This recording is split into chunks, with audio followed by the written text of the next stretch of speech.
வணக்கம். இந்த வீடியோவில் விண்ட் சைம்ஸ் எப்படி செய்ய போகிறோம் அப்படின்னு தான் பார்க்கலாம். அதுக்கு இந்த மாதிரி ஆயில் கேன் மூடி எடுத்துக்கலாம்.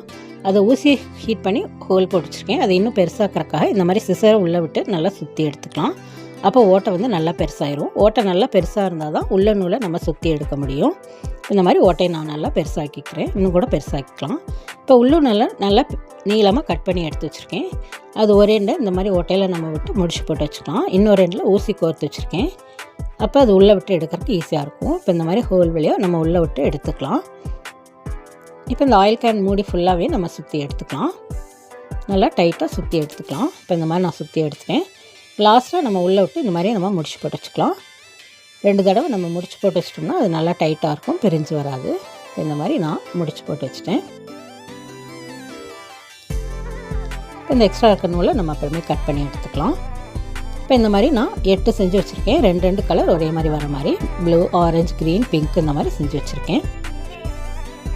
இந்த மாதிரி இயர்பட்ஸ் எடுத்துக்கலாம். அதில் இருக்க காட்டனை நம்ம கட் பண்ணி எடுத்துடலாம். ஒரு டியூப் மாதிரி நமக்கு கிடைக்கும். இந்த மாதிரி பவுல் எடுத்துருக்கேன். அதில் மார்க் பண்ணிவிட்டு அதுலேயும் 8 ஹோல் போட்டு வச்சுருக்கேன். ஊசியை ஹீட் பண்ணி தான் ஹோல் போட்டு வச்சுருக்கேன். இப்போ இதை டெக்கரேட் பண்ணுறதுக்காக இந்த மாதிரி லேஸ் எடுத்து க்ளூகன் யூஸ் பண்ணி ஒட்டி எடுத்துருக்கேன். நடுவுலையும் ஒரு ஹோல் போட்டு வச்சுருக்கேன். இப்போ இந்த மாதிரி நரம்பு ஒயர் எடுத்துக்கலாம். இல்லைன்னா நீங்கள் உள்ள நூல் கூட எடுத்துக்கலாம். நான் நரம்பு ஒயர் யூஸ் பண்ணி தான் கோர்க்க போகிறேன். இப்போ இந்த மாதிரி பெல் எடுத்துக்கலாம். இந்த எக்ஸ்ட்ரா இருக்கிறத நம்ம கட் பண்ணி எடுத்துடலாம். இப்போ இந்த பெல்லில் நம்ம ஒரு பீட்ஸ் கோர்த்துருக்கோம். இந்த நரம்பு ஒயர் வச்சு உள்ளே விட்டு எடுத்துக்கலாம்.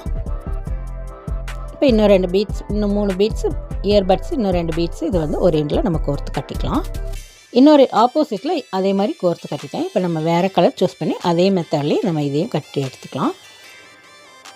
இப்போ இதையும் உள்ளே விட்டு நான் கட்டிக்கிறேன். நம்ம நரம்பு வயரை உள்ளே விட்டு அந்த பீட்ஸில் திருப்பியும் அதே எண்டில் நம்ம திருப்பி விடும்போது அந்த பீட்ஸ் வந்து நழுவி வராது, நல்லா ஃபிக்ஸ்டாக இருக்கும். இப்போ இந்த மாதிரி தான் நான் கோர்த்து எடுத்துருக்கேன். இப்போ நீங்கள் வச்சிட்டிங்கன்னா இந்த பீட்ஸ் வந்து திரும்பி கீழே விழுகாது. இப்போ எல்லாத்தையுமே நான் கட்டிட்டேன். ஆப்போசிட் ஒரே கலரில் இருக்க மாதிரி நான் 8 ஆயில் கேன் முடியுமே நான் கட்டிட்டேன். பார்க்குறதுக்கு இப்போ இது போல் தான் இருக்கும். இப்போ நடுவில் தொங்குறதுக்காக இதே மாதிரி மெத்தடில் 3 இயர்பட்ஸ் கோர்த்து வச்சுருக்கேன். அதையும் நடுவில் நம்ம கட்டிக்கலாம். மேலே வந்து ஒரு 3 பீட்ஸ் கோர்த்துருக்கேன். இந்த மாதிரி நம்ம கோர்த்து எடுத்துக்கலாம்.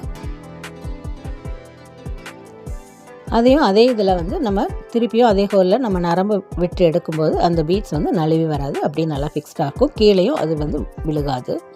கீழே கோர்த்துருக்கிறதும் கீழே நழுவி வராது. லாஸ்ட் இருக்க பீட்ஸும் அதே மாதிரி மெத்தடில் நான் கட்டியிருக்கேன். இப்போ கீச்செயினுக்கு வர ஒரு ரிங் எடுத்து அதில் கட்டிக்கலாம். அது ஹேங் பண்ணுறதுக்கு ஈஸியாக இருக்கும். இப்போ அழகான விண்ட் சைம்ஸ் ரெடி ஆகிடுச்சு. இதை நம்ம பால்கனியில் இதில் வைக்கும்போது நல்லாயிருக்கும்.